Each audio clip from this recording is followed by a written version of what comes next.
All of the food we eat and much of the clothing we wear comes from plants and animals that are raised on farms. Farms are different in type, in size, and even in name.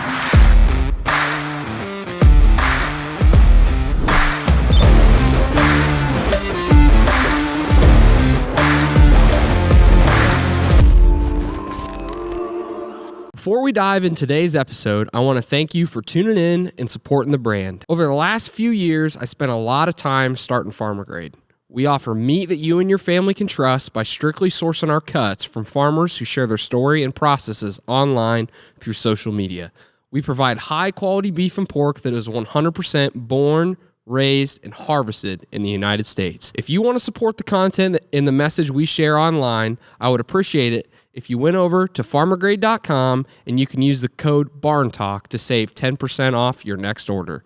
Thank you guys so much. We appreciate you. We love you. Now, let's get into the episode. Welcome to Barn Talk. What happens at the barn stays in the barn, but not today. We're going to let it all out for you guys. Today is going to be a short and sweet guest episode. We had the pleasure to get pretty important person in the state of Iowa to come down here and chat with us a little bit today. So we're going to get into that here very shortly. But before we do, you guys know the drill. Share the show with who you know. It's kind of the ticket to admission to watch or listen to the show. The more that you do that, the more that the show grows, the better guests we can get on, the more episodes we can make, and it's kind of a win-win for everybody.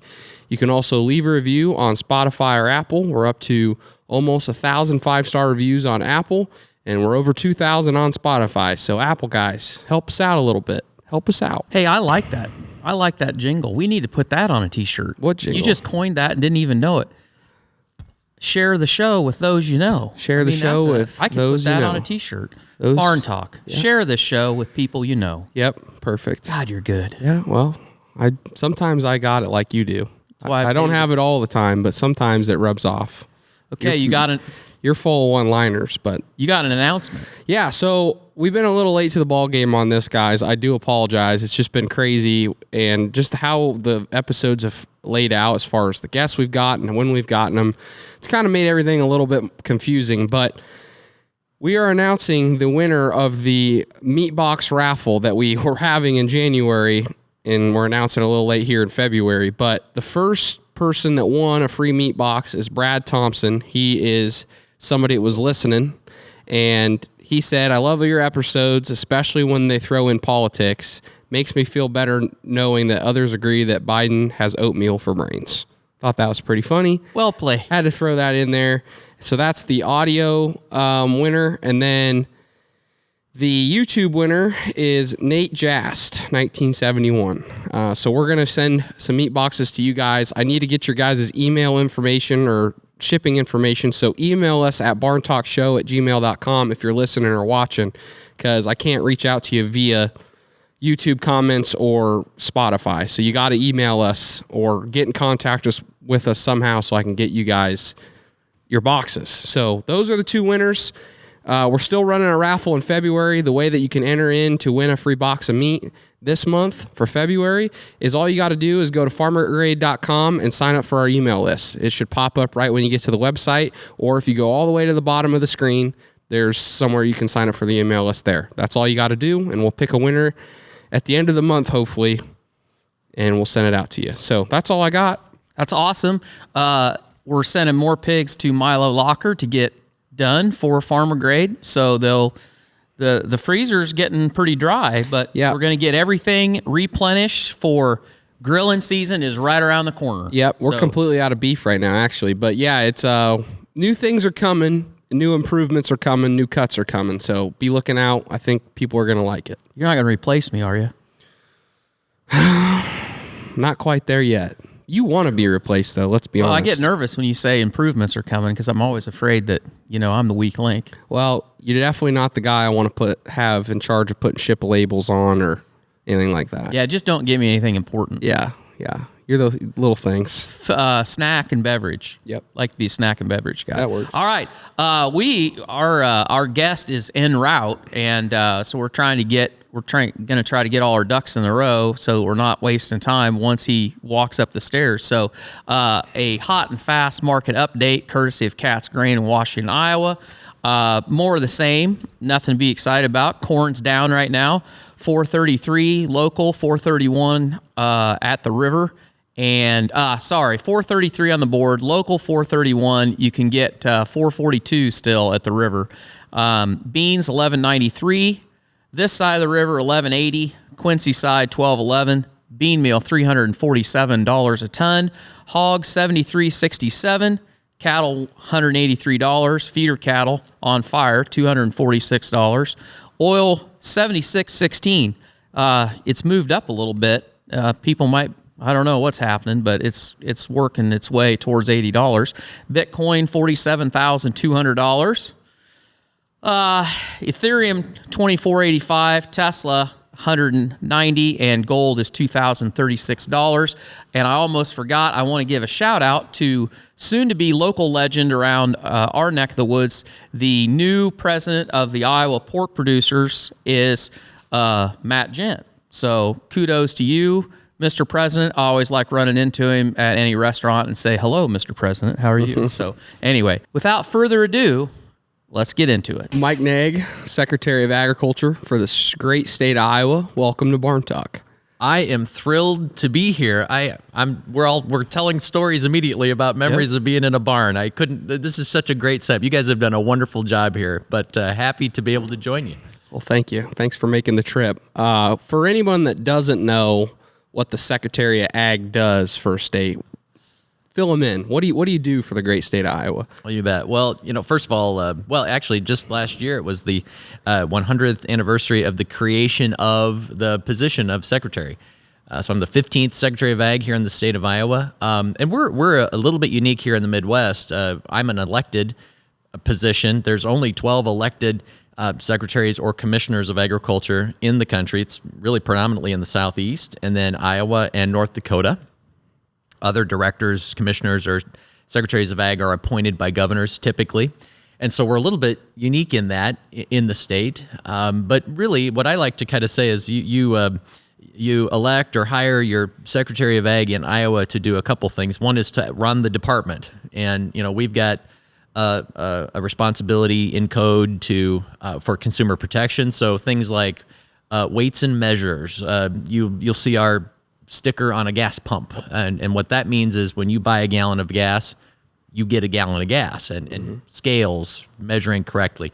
You think of the commerce that's done in the state of Iowa, both in the ag space and just the retail space, done by weight. If that's off slightly, what that can mean. So things like that.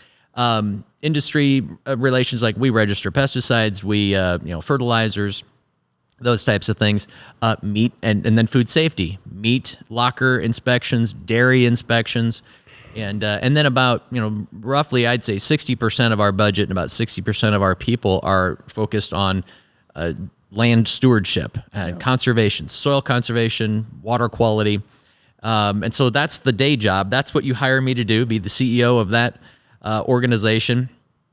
And then, of course, it's the other pieces around being a promoter of our state, whether that's through trade missions or developing our new local branded program, Choose Iowa.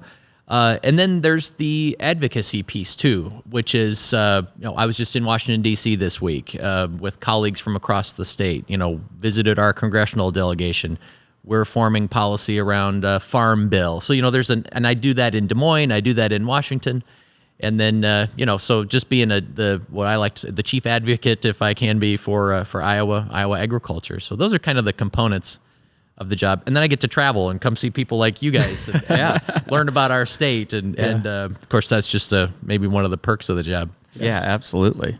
You aren't running out. You're not necessarily looking for more, are you? Well, my predecessor would say I'm going to run out of hours before I run out of things to do, and I think he nailed it in the sense of. But I love that. I'll sometimes get asked, "What's a typical day?" Well, there isn't one. Yep. But I think that's what I like so much about it. I come from a farm background. I farm with my dad and my uncle. Very few days on a farm are the same too, and so I kind of think about that in this role as well. Keeps things fun and interesting for sure. Fun and interesting. I can get along with that, but there's also the day where it's not a train wreck. No train doubt. wreck, whatever you want to say. Yeah, but that's reality, right? And that's life, and certainly that's a big part of the ag world, right? You don't always get to you don't always know what your day is going to consist of when you start, do you? Yeah. So, question that we had that's kind of close and near and dear to our heart is we just started a direct-to-consumer meat business about 8 months ago. Yeah. And for us, we look at that as a way for us to market our own product. And when you look at the landscape of agriculture, it seems like it's get big or try to create your own market. And so what are you doing for Iowans or people, farmers and ranchers looking to get into direct-to-consumer, and any tips you have on that, or just kind of what the landscape of direct-to-consumer looks like? I think you've laid that out really well. So I've been thinking a lot about this. So the last couple of years, right? You've got maybe what I would say is the convergence of a few trend lines. There's surveys that'll show you that 3 out of 4 Americans want to consider local in their food purchasing decisions. And local means different things to different people. We 3 of us could each give a definition of local. It'd be slightly different, and that would be fine. The point is that a consumer is thinking about it. If I've got 30 barbecue sauce bottles in front of me on a grocery store shelf, I'm all things being equal, I might pick one that's from Iowa or that I know something about. So, okay, that's one trend line. And then, of course, you've got the historic disruption to our food and ag supply chain that occurred during COVID. Yep. Something happened that many of us had never experienced in our lifetime, and that's that there were limitations on what you could buy at the store, or maybe just something wasn't there. And that hadn't happened for decades. And so you've got this convergence of, we need to shorten the supply chain, more resilient food and ag supply chain, a desire for consumers to shop local, and then where you just went, which is, and the need to and the opportunity to diversify our go-to-market strategies. So I like to think of it this way, which is, yes, if you can capture more margin at home right here in your operation, try to control your own destiny more than you were before. I've heard too many people, especially on the beef side, saying it's not even that I don't like the bid that I've gotten for cattle, it's that I can't get one. Right. And I've been on dairy farms where you've got 50, 60, 120 cows, and you say, if I could just capture some more margin, and you say, gosh, there's an opportunity here. And so coming out of COVID, we had started with the Governor Reynolds actually allocated some of the CARES Act, some of that response money to the department to stand up a grant program for meat lockers. And the whole point was, let's try to increase the capacity of meat processing. Well, that worked really well, and it was in high demand, and I continued to visit lockers that bought equipment and expanded, and all kinds of good things happening there. Well, what next? We looked at launching Choose Iowa, which is our state-branded program for Iowa-grown, Iowa-made, Iowa-raised products. In this case, I have to confess that I like to usually say Iowa's out in front on things, and we did not have a program when most states do. So we went to work. We studied what everybody else was doing. Yep. And this past year at the Iowa State Fair, we launched Choose Iowa, and we're in the process of signing up members and creating directories. And then right now, actually, in fact, we're in the middle of a grant offering for on-farm dairy processing and labor-saving technology for dairy farms. So here you're talking about bring in a pasteurizer, make cheese, yogurts, frozen yogurt, packaging lines. But also, we know labor is a huge issue. So what can you do to put maybe robotic milkers or feed systems in to help? So, that's kind of the splash across the last couple of years of things that we're trying to do. And I have to say, I'm impressed with the creativity that we're seeing. We wanted to keep it, with Choose Iowa, we wanted to be big. Everything from cut flowers to direct-to-consumer meat to dairy to you name it. I don't care. It's wide open, and that's what I love to see. A lot of entrepreneurial folks out there, a lot of great ideas. Yeah, it's awesome. And the CIS program, the locker we work with, they're on that, and that's been huge for them and huge for me, because when I went down the road of, looking for processors, I was right in that time of the CIS program just starting. Yeah. And if that wouldn't have started, I would have probably not gotten an opportunity to have some federal inspected meat. So it's awesome that you guys are doing more of that, because we need more of it, I think. I have to say, CIS, Cooperative Interstate Shipping. You know what? It worked like government's, like it's supposed to work with a public-private partnership, right? So we had, but this is back in 2019. I wish I could say that I had the vision to see this coming, so much so that, but timing's everything, right? 2019, we were approached by the leadership, some of the leaders in the meat processing industry in Iowa, and they said, "Hey, we're aware of this CIS program. Would you guys look at it?" And we said, yes, we absolutely look at this. What it means is you can be a state-inspected meat locker, become a CIS participant, and it basically allows you to do what a federal inspected locker plant does. Mm-hmm.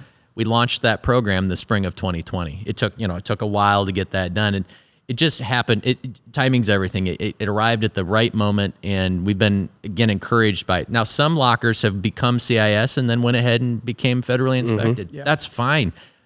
Others and others have kind of moved in and taken their places. And so we've kind of got this just ongoing effort, folks looking at it.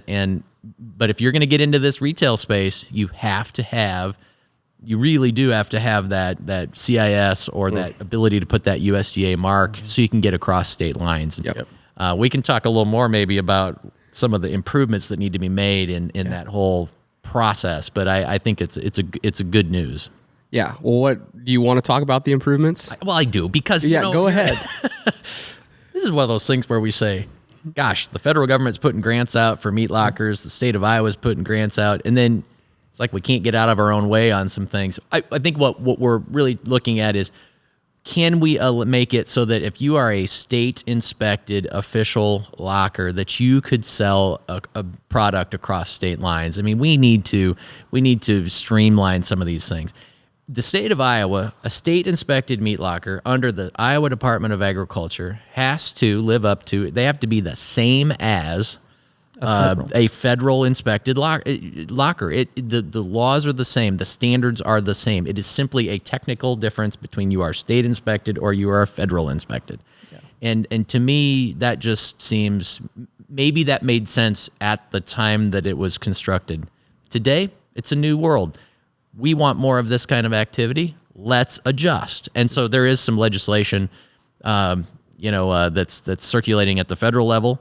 Farm bill might be a vehicle for that.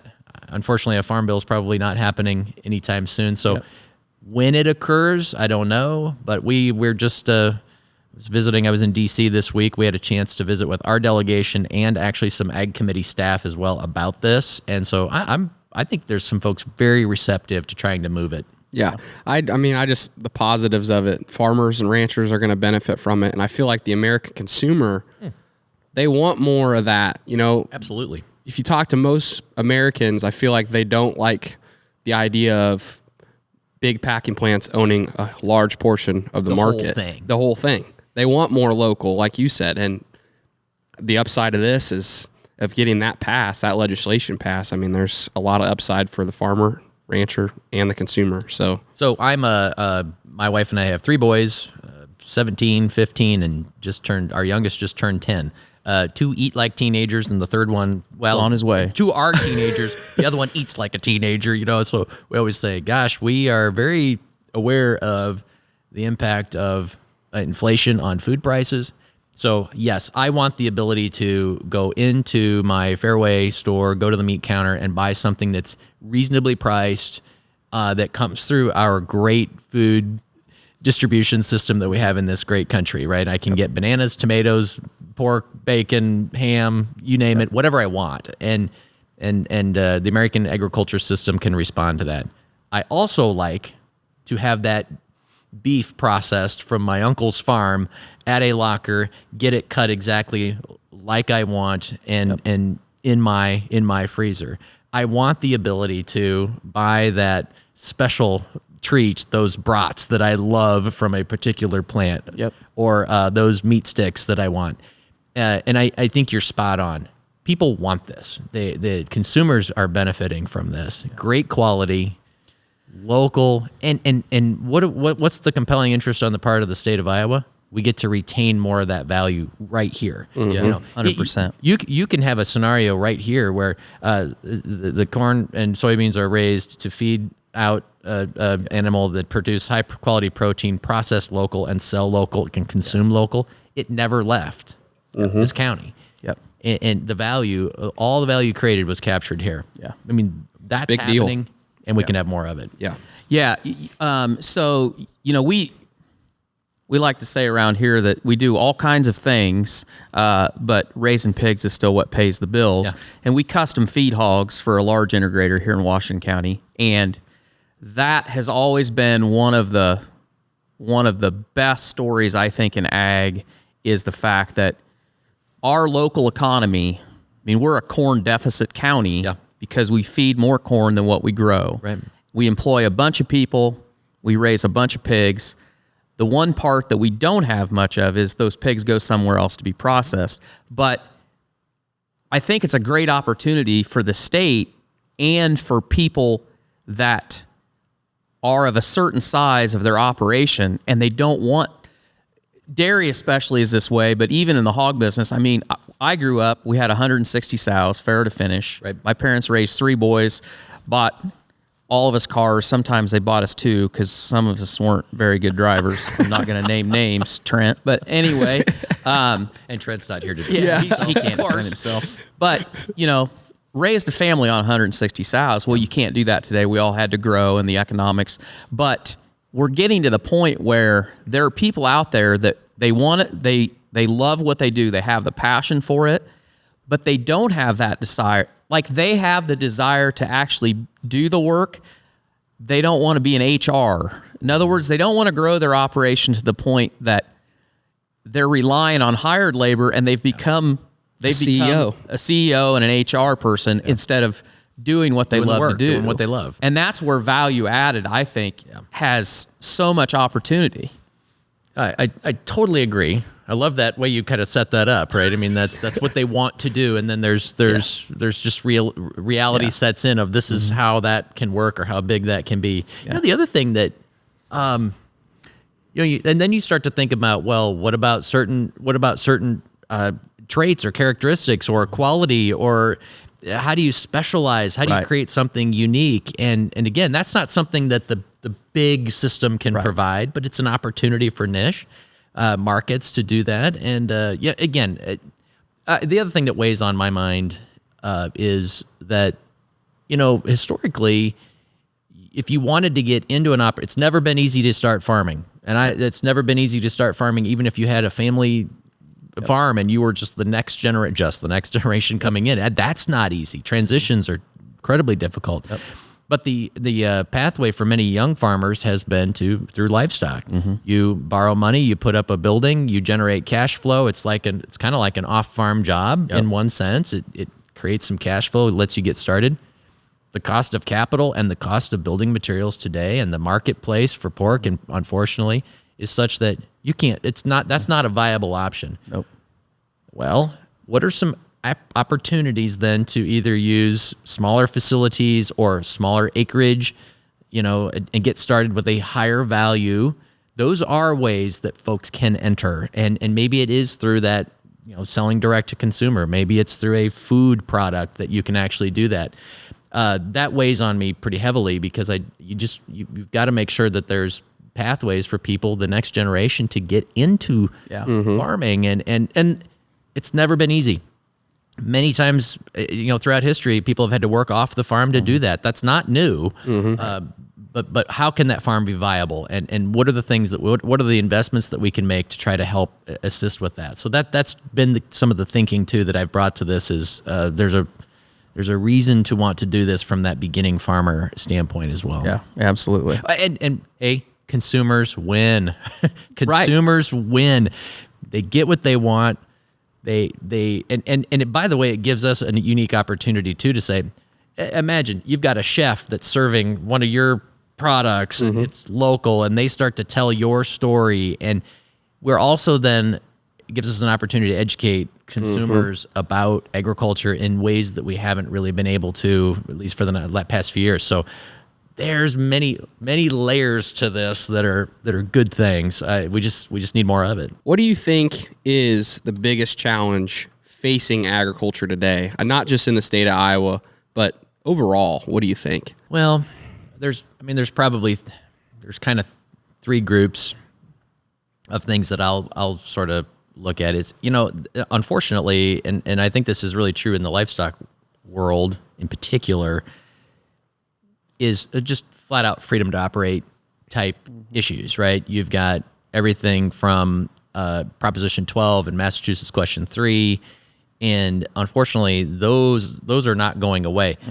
Whatever complexity those handful of things are bringing to the marketplace today, it'll be multiples of that, unfortunately, very soon, in ways that reach beyond food and ag. Meaning, what will stop? There's nothing that will stop states now from imposing all kinds of restrictions on other states, and then that's going to be problematic for many products, not just food and ag. Tools that we need.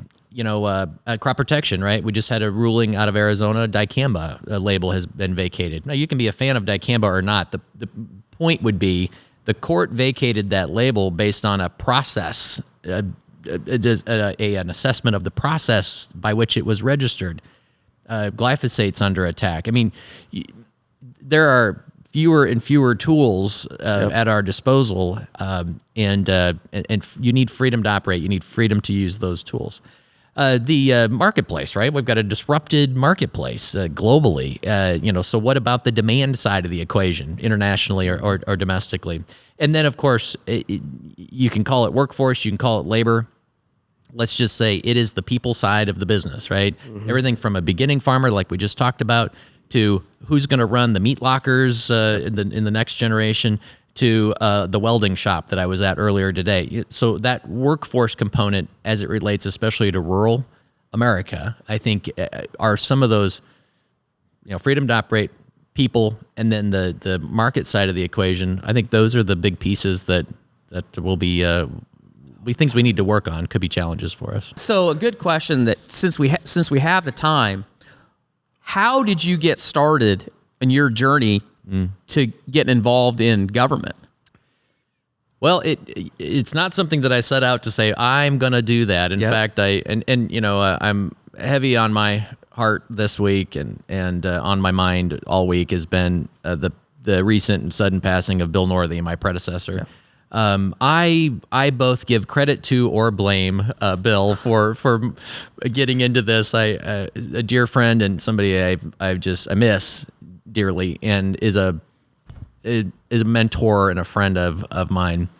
But it truly was that the fact that Bill asked me to become the deputy secretary, 10 years ago. Yeah. And when I started, I thought, well, this will be really interesting, intellectually interesting. It's stuff I'm passionate about. I very much was aligned with Bill and loved how he did the job, and just thought this is somebody I can really work for.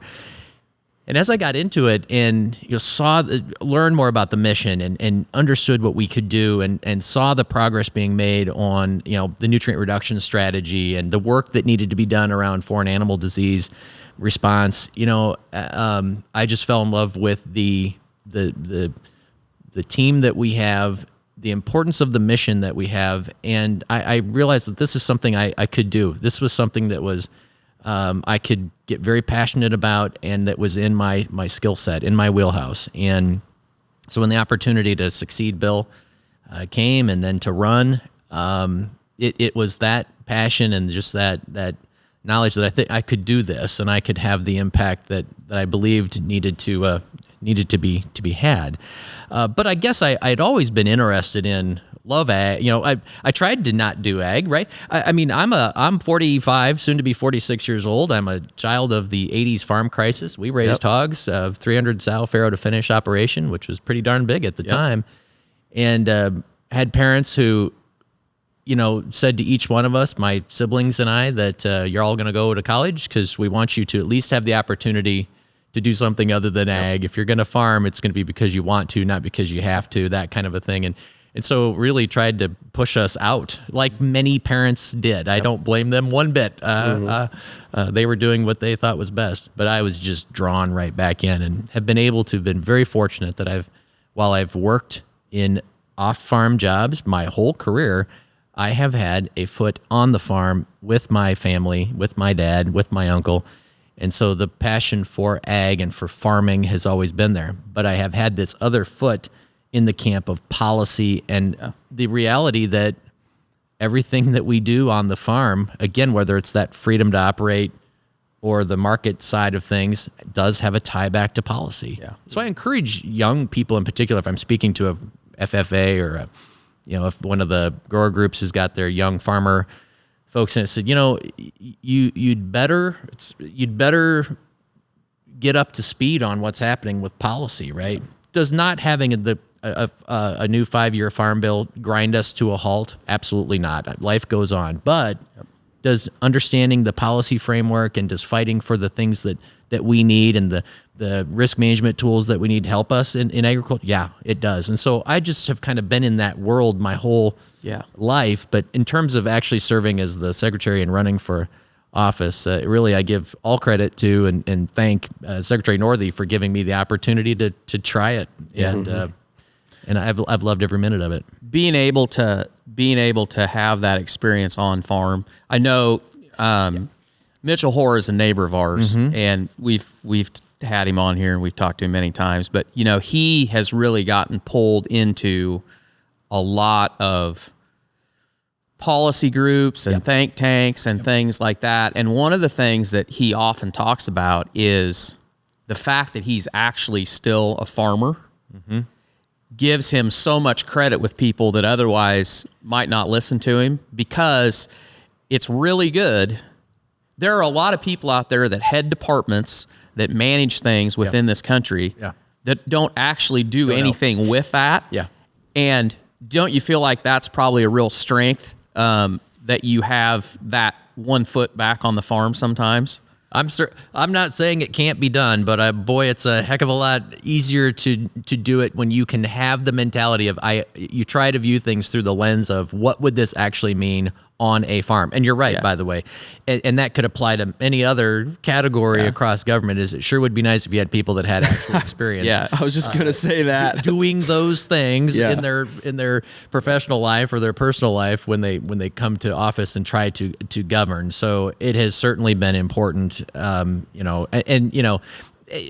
the way, then Mitchell does a great job of this. It's another responsibility that I have is sometimes you have to translate ag into non-ag for people. And there is a credibility that comes with when we do this, or my own experience with this.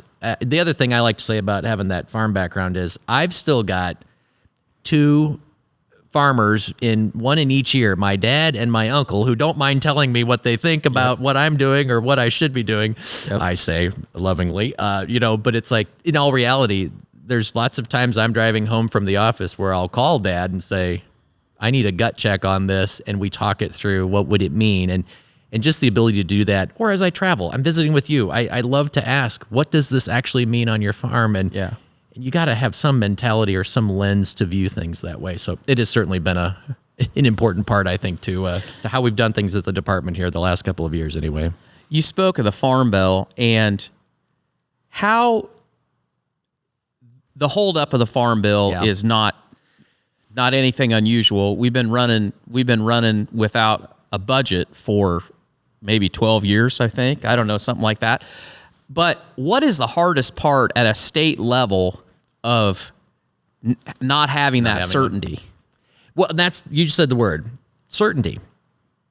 So here we're I think the word that there's probably 2 words that you'd use the last couple of years in Iowa to describe you'd say drought or weather and uncertainty. And so we all get it. There's broadly 2 groups of things that on each farm, right? There's things you can control and things you can't control. You work hard to manage, you can gain knowledge, you can work harder, you can manage those things that you can control. But for the things you can't, you have to manage the risk around that if you can. that's where a farm bill and certainty around a farm bill, whether it's the crop insurance or commodity programs or how conservation is going to be done or trade promotion policy, those are things that can help bring some certainty. Now, when you're running without that, then of course it's the opposite. Now, the fact that we went into extra innings on this farm bill is not even unusual, right? Because getting a farm bill done on time would be sort of unique, wouldn't it? But so that doesn't bother me in the sense that I would much rather have a farm bill that's right than fast, right? And so that's maybe the thing that we really should be focused on right now is let's make sure that we're getting it done correctly. And there's just so many other things that are impacting what's getting done in Congress and in Washington right now that, it's hard to imagine that a farm bill gets done anytime soon. But that doesn't mean that we're going to stop working on it. I was with our congressional delegation this week. They're all got their shoulder to it squarely. It's just a function of when will it get done, but it will get done. Yep. We will have a new farm bill. It's just a function of when. So what's your next priority as where you're in your position? What's your next priority that you're looking to do? As I look at 24, almost uniformly, what I would say is the next thing is next level, as in everything that we're doing. Again, water quality, soil conservation, I would like to set another record this year. Next level, right? New, innovative approaches, new partners, just flat out getting more done. And while that may sound like we're just going to continue doing what we're doing, what it means is we have to find new ways. So it really is something that's different because we have to advance, and we've got that mentality. So next level on water quality, next level on foreign animal disease. So we've been in the 2 years now of responding to high-path avian influenza, which now ranks as the largest foreign animal disease in U.S. history. And there are lessons that we can learn about that. We're always trying to improve specifically to high-path. But those things that we're learning and the way that we handle high-path has a direct linkage to how we would respond to African swine fever. They are different species, obviously, but the nuts and bolts are very much the same. So what we need is, though, a pretty dramatic step change this year on ASF preparedness, because there are some gaps in the planning. There are some gaps in understanding how this would all work out, and frankly, just to deal with ASF at the scale that we would need to. So that's a step change that's needed. And then Choose Iowa is a clear focus for us, and it's everything from how do we kind of debug and streamline some of these systems, like meat processing is one of those that's really heavily on my mind. So I mean, those are really three of the big categories that we just want to see. We want to see improvement on in a major way. If you're a producer or somebody that is looking to expand or get into that value-added direct-to-consumer, where do you go? Like, where's the best way to start as far as the state of Iowa is concerned? So, great question. And what we envision is that Choose Iowa will be can be an umbrella sort of place for all kinds of information. Now, not everybody's going to want to be or need to be a member of Choose Iowa. If you want to use the logo, you're going to have to be a member. You're going to have to apply, follow the rules for that. But what we want to be able to do is say, even if you don't choose to be a part of the branded program, that you can find avenues to apply for grants. Or we've been working very closely with Iowa State Extension, by the way, on all of this, because you do need some expertise or frankly, some consulting, that can be done to help steer folks in the right direction. Here's what you should think about before you get started. Have you considered this? And so Extension is going to play more and more, I believe, a role. Jason Henderson, new vice president of Extension, very interested in these types of things.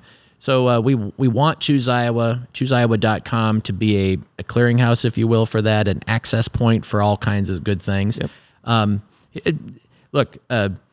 There's a lot of this activity going on in the state, but but we want to see more of it, and so getting plugged into those networks is really important. And what I'm finding is folks are really willing to share their experiences, and that's probably the best way to do it, right? Is to get connected with somebody else who's doing it, and say, what should I Yep. What should I not do? Yep. Or what do you wish you had done? And that's a pretty effective way to get started. I've always said in the 100%. conservation space, farmer to farmer is one of the most valuable ways to share information and to really move us to where we need to go. So how do we get more farmers talking to other farmers? Well, gosh dang, we're getting close to the end of our time here. We could have been going, hell, we could have done a 2-hour conversation. We're just on fire right now, I feel like. This I think is I great. have to come back is all that You do, and we got to have you come back in the evening so we can maybe get into the bourbon and whiskey a little bit. But well, now that I know where you are, you might just find me up here someday. I mean, a couple bottles are just gone. I feel like I could. I feel like I could really settle in and kind of be here for a It while. is. You can. Once you get up here, you can't. We don't have any spend a few clocks up here for a reason. I so you noticed get that, lost. and I think that's a good idea. Yeah. So 2 questions real quick. We'll just fire them off. Favorite Iowa State fair food? Oh, well, now wait a minute. That's like asking me to pick my favorite child. We all know I have a favorite child. Yeah. I'm just not telling you. No, in all seriousness, it's I love a lot of things, but there is one thing that I will have nearly every day of the fair, and that is ice cream. Okay. And All right. I will have ice cream every day. Let's be honest, and that's a must do. And the other thing I like to say is it's a darn good thing that it's the fair, that I'm there at the fair every single day, because there's a lot of things that I have to check off my list of, got that. So I like a lot of things. Ice cream is my Super Bowl pick. Who you got in the Super Bowl coming up here? Gosh. How do you not love what's happening with Brock Purdy and the 49ers? Yep. Though I have to say that I'm probably by default a Chiefs fan, so I'm a little conflicted. You're I have torn. to be honest. So I'm going for anybody that's got an Iowa connection, and there's quite a few in the there. How about that for you? There you go. Complete That's a good It's a win-win either way. Step on your question. Yeah. But, And then- I'm just the Brock Purdy story is something. It's phenomenal. very special. Great kid, great guy. It's hard to not root for him. Yeah. How do people follow what you're up to? How's the best way? Yeah, and I appreciate that. Well, Iowa Department of Ag website, iowaagriculture.gov, has got all the connection points for our, you can follow us on X, I guess I say now, X, and Facebook, and chooseiowa.com is the other great place. But love to see people when I'm out and about, but would definitely encourage folks to follow along on our social media and the websites. All right, Mike. Well, we appreciate you coming on the show. We'll have to have you again. You guys, if you got any value from the show, share it out with who you know. Leave a review on Spotify or Apple, and we'll see you guys back here next week for another episode.